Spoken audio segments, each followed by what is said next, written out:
আসসালামু আলাইকুম সুপ্রিয় দর্শক, সর্বশেষ আন্তর্জাতিক খবরে আপনাদেরকে স্বাগতম। আপনাদের সাথে আছে আমি মোহাম্মদ কাউসার। চলুন দেখে নেই শুরুতে আজকের সংবাদ শিরোনামগুলো। সীমান্তে ভারত ও চীনের ব্যাপক সমরসজ্জা।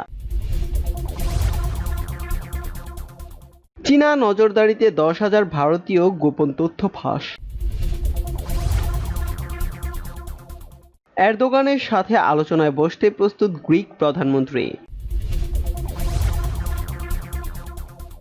লাদাখ সীমান্তে ভারত সেনাদের জন্য থাকছে বিশেষ বুলেট প্রুফ। ভারত পাকিস্তান সীমান্তের কাছে বিস্ফোরণ, আহত 3 যুদ্ধাস্ত্র বিশেষজ্ঞ। আন্তর্জাতিক ফ্লাইটে নিষেধাজ্ঞা তুলে নিচ্ছে সৌদি আরব। যুক্তরাষ্ট্রকে অনুসরণ করে স্বার্থ বিকিয়ে দিচ্ছে ইউরোপ, বলছে রাশিয়া। সুপ্রিয় দর্শক, এতক্ষণ দেখছিলেন আপনারা সংবাদ শিরোনাম। এখন আমরা চলে যাচ্ছি বিস্তারিত খবরে। প্রকৃত নিয়ন্ত্রণ রেখা বরাবর ভারত ও চীনা সেনাবাহিনীর মধ্যে ব্যাপক সমরসজ্জা চলছে। গালওয়ান উপত্যকায় ভারত ও চীনা সেনাদের মধ্যে সহিংস সংঘর্ষের পর থেকে দুই দেশের মধ্যে চরম উত্তেজনা অব্যাহত রয়েছে। একাধিক পর্যায়ের আলোচনার পরেও পরিস্থিতি শান্ত হয়নি। হিন্দি দৈনিক প্রভাত খবর টাইমস জানিয়েছে, চীন প্রকৃত নিয়ন্ত্রণ রেখা বরাবর তাদের সেনা বৃদ্ধি করতে শুরু করেছে। ইতিমধ্যে ভারতও অগ্রবর্তী ঘাঁটিগুলোতে সেনাবাহিনীর সংখ্যা বৃদ্ধি করেছে। একই সময় ভারতীয় সেনা জওয়ানদের উঁচু এলাকায় মোতায়েন করা হয়েছে। ভারতীয় বিমান বাহিনীও সতর্ক অবস্থায় রয়েছে। যে কোনো প্রকার চীনা দুঃসাহসকে জবাব দিতে নিরন্তর সেনা জওয়ানরা মোতায়েন রয়েছে। গণমাধ্যমে প্রকাশ, লাদাখে ভারত চীন সীমান্তে কার্যত যুদ্ধ পরিস্থিতির সৃষ্টি হয়েছে। উভয় পক্ষের সেনাবাহিনী LACর কাছে ট্যাঙ্ক, মেশিনগান এবং আধুনিক অস্ত্র সজ্জিত অবস্থায় রয়েছে। ভারত প্রকৃত নিয়ন্ত্রণ রেখায় T-90 Bhishma tank, BMP-2K infantry fighting যান, M777 আল্ট্রালাইট হাউইটজার বন্দুক, spike anti tank guided missile, NGUV light machine gun, TRD sniper rifles LAC-তে মোতায়েন করেছে। এর পাশাপাশি বিমান হামলার জন্য সুখুই 30, MiG-29, মিরাজ 2000 চিনুক এবং অ্যাপাচি হেলিকপ্টার মোতায়েন করা হয়েছে। অন্যদিকে সীমান্তে চীনা বাহিনীকে 15 light tanks, infantry fighting vehicles, AH-4 howitzer বন্দুক, HJ-12 anti tank guided missile, MAR-751 light machine gun, W-85 ভারী মেশিনগান এবং অ্যান্টি ম্যাটেরিয়াল স্নাইপার রাইফেলস নিয়ে মোতায়েন করা হয়েছে। এ প্রসঙ্গে ভারতের পশ্চিমবঙ্গের ভাষা ও চেতনা সমিতির সম্পাদক ও কলকাতার প্রেসিডেন্সি কলেজের সাবেক অধ্যাপক ডক্টর ইমানুল হক বলেন, ভারত ও চীন উভয়ের সমস্যা হলো অর্থনৈতিক। ভারতের তুলনায় চীনের অর্থনীতি এখনো অনেক উন্নত, কিন্তু করোনা ভাইরাসের পরিস্থিতি তাদেরও অর্থনীতি দুর্বল হয়েছে। ভারতের অর্থনৈতিক অবস্থা তো কহতব্য নয়। সরকারিভাবে -23.9% জিডিপি, বেসরকারি মতে -47% জিডিপি। এই পরিস্থিতিতে দুদেশের উচিত হচ্ছে শান্তি বজায় রাখা, সীমান্তরেখা মেনে চলা এবং পরস্পরকে আক্রমণ না করা ও উত্তেজনা না ছড়ানো। ভারতীয় জনগণের পক্ষে সেটা মঙ্গলজনক হবে। ডক্টর ইমানুল হক আরও বলেন, ভারত সরকার ভয়ে এখনও চীনের নাম করছেন না। একবার রাজনাথ সিং করেছিলেন, পরে প্রধানমন্ত্রী নরেন্দ্র মোদী বলেন, আমাদের সীমান্ত কেউ দখল করেনি। কিন্তু গণমাধ্যম ও অন্যত্র জানা যাচ্ছে, চীন প্রায় 1000 বর্গ কিলোমিটার ভারতের মধ্যে ঢুকে গেছে। অবিলম্বে ওই সমস্যার কূটনৈতিক সমাধান জরুরি। এদিকে ভারত চীন সীমান্ত সংঘাতের মধ্যে চীনা বাহিনীকে মোকাবেলা করতে ভারতের উত্তরাখণ্ড রাজ্যে সামরিক ঘাঁটি নির্মাণের চেষ্টা চলছে বলে জানা গেছে। চীন উত্তরের পাশাপাশি পূর্ব দিক দিয়েও তৎপরতা চালালে উদ্ভূত পরিস্থিতি মোকাবেলার জন্য উত্তরাখণ্ডে একটি সামরিক ঘাঁটি নির্মাণের কথা ভাবা হচ্ছে। ভারতীয় বিমান বাহিনী সরকারের কাছে এর জন্য জমি চেয়েছে। কেন্দ্রীয় বিমান কমান্ড প্রধান এয়ার মার্শাল রাজেশ কুমার ওই বিষয়ে গত শুক্রবার উত্তরাখণ্ডের মুখ্যমন্ত্রী ত্রিবেন্দ্র সিং রাওয়াতের সাথে সাক্ষাৎ করেছেন এবং সীমান্ত নিরাপত্তা বাড়ানোর জন্য প্রয়োজনীয় জমি চেয়েছেন। তিনি বিমান প্রতিরক্ষার রাডার ও পার্বত্য অঞ্চলে অবতরণের জন্য জমি সরবরাহের আবেদন জানিয়েছেন। তিনি বলেন, চামোলি, পিথারগড় এবং উত্তর কোশিতে ওই সুবিধার ফলে দেশের উত্তর পূর্বাঞ্চলকে সুরক্ষিত রাখতে বিমান বাহিনীর ব্যাপক সুবিধা হবে। বর্তমান পরিস্থিতিতে উত্তরাখণ্ডের মতো সীমান্ত অঞ্চলে উপযুক্ত স্থানে রাডার ও এয়ারস্ট্রিপ সুবিধা থাকা প্রয়োজন। উত্তরাখণ্ডের মুখ্যমন্ত্রী বলেন, উত্তরাখণ্ড একটি সেনা অধ্যুষিত রাজ্য। সেনাবাহিনীকে সম্মান প্রদান করা এখানকার বাসিন্দাদের একটি ঐতিহ্য। সামরিক কার্যক্রমের জন্য জমির সহজলভ্যতার জন্য সর্বদা রাজ্যের জনগণের সহযোগিতামূলক মনোভাব রয়েছে। রাজ্যে বিমান বাহিনীর কার্যক্রম পরিচালনার জন্য ভূমির ব্যবস্থাপনাকে অগ্রাধিকার ভিত্তিতে নিশ্চিত করা হবে বলে উত্তরাখণ্ডের মুখ্যমন্ত্রী ত্রিবেন্দ্র সিং রাওয়াত মন্তব্য করেন। প্রসঙ্গত, ভারতের উত্তরাখণ্ড রাজ্যে চীন ও নেপালের সীমান্ত রয়েছে।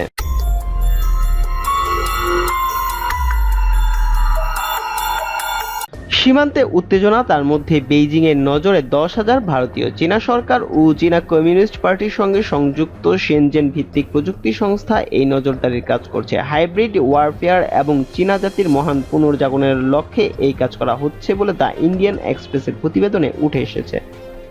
নজরে রয়েছে ভারতের রাষ্ট্রপতি রামনাথ কোবিন্দ, প্রধানমন্ত্রী নরেন্দ্র মোদী, কংগ্রেস সভানেত্রী সোনিয়া গান্ধী ও তাদের পরিবার। এমনকি তালিকায় নাম রয়েছে পশ্চিমবঙ্গের মুখ্যমন্ত্রী মমতা বন্দ্যোপাধ্যায়েরও। নজরে একাধিক কেন্দ্রীয় মন্ত্রী, বিভিন্ন রাজ্যের মুখ্যমন্ত্রী, ন্যূনতম জাতীয় নিরাপত্তা বাহিনীর অবসরপ্রাপ্ত 15 অফিসার, সিডিএ বিপিন রাওয়াত, দেশটির প্রধান বিচারপতি এস.এ. বোবদে সহ সুপ্রিম কোর্টের বিচারপতিরা।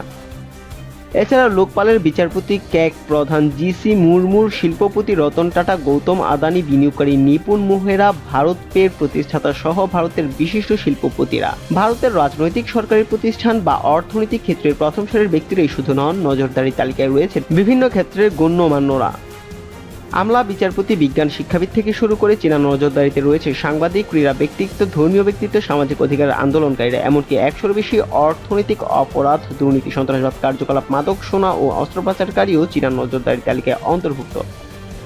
খেলাধুলা, সংস্কৃতি এবং ধর্মীয় ব্যক্তিদের মধ্যে তালিকায় নাম রয়েছে সাবেক ক্রিকেটার সচিন টেন্ডুলকার, চলচ্চিত্র পরিচালক শ্যাম বেনগাল, ধ্রুপদী নৃত্যশিল্পী সোনাল মানুংশী, প্রাক্তন অকাল তখত জেঠোদার গুরুবচন সিং, চার্চের বেশ কিছু বিশপ এবং আর্চবিশপ রাধেমা দ্বিতীয়বারের মতো শিরোমণি গুরুধার নিবন্ধন কমিটিতে নির্বাচিত মহিলা যোগীর কৌর এবং নিরঙ্কারী মিশনের হারদেব সিংয়ের। নিয়ন্ত্রণ রেখায় উত্তেজনা চরমে, মুখোমুখি দাঁড়িয়ে ভারতীয় ও চীনা সেনা। তখন জেনহুয়া ডেটা ইনফরমেশন টেকনোলজি কোংয়ে এই নজরদারি অত্যন্ত গুরুত্বপূর্ণ। উল্লেখ্য, এই সংস্থার দাবি তারা চীনা গোয়েন্দা বাহিনী, সেনা ও নিরাপত্তা সংস্থার সঙ্গে যুক্ত। সংস্থার ডাটাবেসে মার্কিন যুক্তরাষ্ট্র, Britain, Japan, Australia, Canada, Germany, আরব আমিরাতের তথ্য রয়েছে। গুয়াংডং প্রদেশের শেনঝেন শহরে সংস্থার নেটওয়ার্ক রিসার্চ থেকে এগুলো পেয়ে থাকে।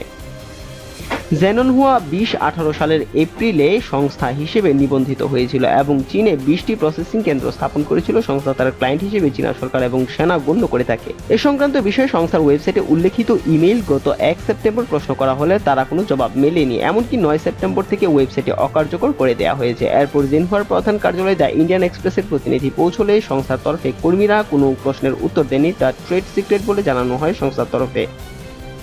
যদিও দ্য ইন্ডিয়ান এক্সপ্রেস দিল্লির চীনা দূতাবাস সূত্রে জানতে পেরেছে যে কোনো প্রযুক্তি সংস্থার কাছে অন্য দেশের কোনো ব্যক্তি, সংস্থা তথ্য থাকলে তা চীনা গোয়েন্দা ও সেনাকে দেওয়ার কথা চীনা সরকার বলেনি।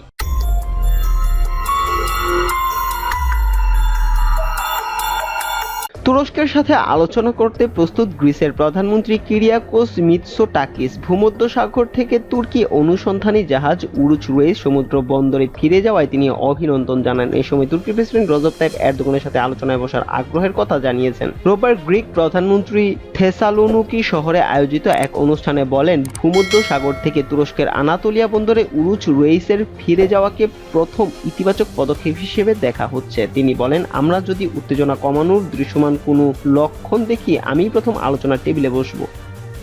গ্রিক প্রধানমন্ত্রী আরো বলেন, সাধারণ কর্মকাণ্ডের উপর ভিত্তি করে আলোচনা শুরু হবে। গত মাসে তুরস্ক পূর্ব ভূমধ্যসাগরে জ্বালানি অনুসন্ধান পুনরায় শুরু করার পর থেকে এই অঞ্চলে উত্তেজনা আরো বাড়তে থাকে। কিরাকিয়াসকোস বলেন, ফ্রান্সের মিরাজ 2000 এর বদলে 18টি রাফেল যুদ্ধবিমান নেওয়া হবে, যার প্রথম চালান 2021 সালের মাঝামাঝিতে এসে পৌঁছবে আর বাকিগুলো 2022 সালের শুরুতে। প্রধানমন্ত্রী অবশ্য দাবি করেছেন, অ্যাথেন্স অস্ত্র প্রতিযোগিতায় নাম লেখাবে না এবং অতীতে প্রতিরক্ষা ক্ষেত্রে যে ভুল হয়েছিল তার পুনরাবৃত্তি হবে না। লিবিয়া ও সিরিয়াকে কেন্দ্র করে তুরস্কের সাথে ইতিমধ্যে ফ্রান্সের সাথে দ্বন্দ্ব চলছে। এরই মধ্যে গ্রিসের সমর্থনে ফ্রান্স যুদ্ধ জাহাজ পাঠিয়েছে। আবার শনিবার ফ্রান্সের তৈরি রাফেল যুদ্ধবিমান সহ নতুন নতুন অস্ত্র ক্রয়ের ঘোষণা করেছে গ্রিস।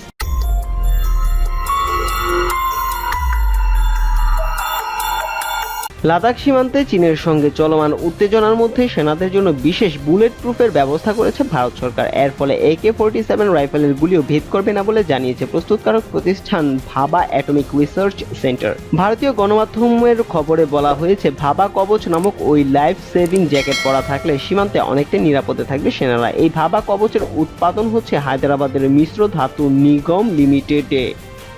এই বুলেট প্রুফ জ্যাকেট আন্তর্জাতিক গুণমান বজায় রেখে তৈরি করা হয়েছে। পরীক্ষা করার জন্য কয়েকটি জ্যাকেট প্যারামিলিটারি ফোর্সকে দেওয়া হয়েছে। মিধানির চেয়ারম্যান ও ব্যবস্থাপনা পরিচালক সঞ্জয় কুমার ঝা বলেছেন, জ্যাকেটটি প্রচুর সংখ্যক বানানোর জন্য আমাদের প্রযুক্তি ও কাঁচামালের সরবরাহ রয়েছে। আমরা এই জ্যাকেট তৈরিতে উন্নত টেকনোলজি ব্যবহার করেছি।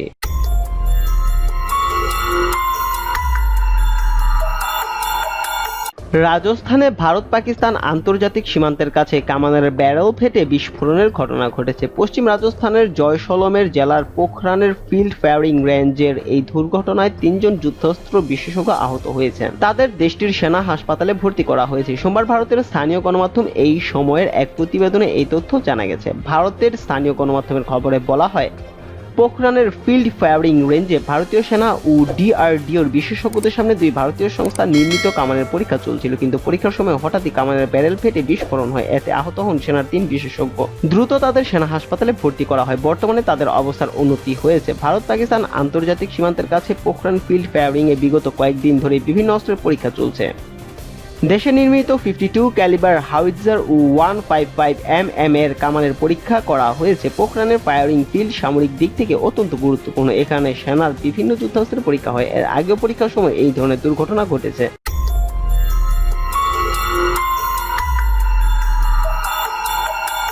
আন্তর্জাতিক ফ্লাইটে আংশিক নিষেধাজ্ঞা তুলে নেওয়ার ঘোষণা করেছে সৌদি আরব। রোববার দেশটির স্বরাষ্ট্র মন্ত্রণালয় থেকে জানানো হয়েছে, আগামী 15 সেপ্টেম্বর থেকে আংশিকভাবে আন্তর্জাতিক ফ্লাইটের উপর থেকে নিষেধাজ্ঞা তুলে নেওয়া হচ্ছে। করোনা ভাইরাস মহামারীর কারণে দীর্ঘদিন ধরে দেশটিতে বিভিন্ন দেশের সঙ্গে ফ্লাইট চলাচলে নিষেধাজ্ঞা জারি ছিল।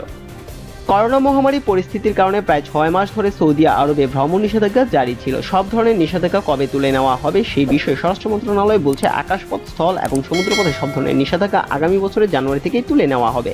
আগামী 15 সেপ্টেম্বর থেকে আরব উপসাগরীয় অঞ্চলের দেশগুলোর নাগরিক ও সৌদির বাসিন্দা নন কিন্তু ইকমার অনুমতি আছে এমন নাগরিক এবং ভ্রমণ ভিসায় সৌদিতে প্রবেশ করা যাবে। তবে করোনামুক্ত বা কোভিড-19 নেগেটিভ সনদ ছাড়া কেউ সৌদিতে প্রবেশের অনুমতি পাবে না বলে জানিয়েছে সৌদির স্বাস্থ্য মন্ত্রণালয়। করোনামুক্ত সনদ দেশটিতে প্রবেশের 48 ঘন্টার আগে ইস্যুকৃত হতে হবে।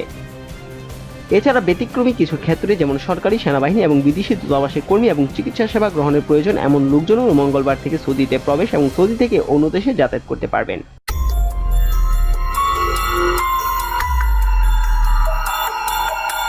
রাশিয়াকে শাস্তি দেওয়ার নামে মার্কিন যুক্তরাষ্ট্রের পদক্ষেপ অনুসরণ করতে গিয়ে নিজের কৌশলগত ও ভূ অর্থনৈতিক স্বার্থকে বিকিয়ে দিচ্ছে ইউরোপীয় ইউনিয়ন বলে মন্তব্য করেছে রাশিয়ার পররাষ্ট্রমন্ত্রী সার্গেই ল্যাভরভ। রুশিয়া 1 টিভি চ্যানেলের moscow.kremlin.putin অনুষ্ঠানে দেওয়া এক সাক্ষাৎকারে এই মন্তব্য করেন তিনি বলেন, ইইউ আমেরিকার চেয়ে পিছিয়ে পড়তে চায় না বলে নিজের কৌশলগত ও ভূ অর্থনৈতিক স্বার্থ বিকিয়ে দিচ্ছে। আমরা এসবে অভ্যস্ত হয়ে গেছি।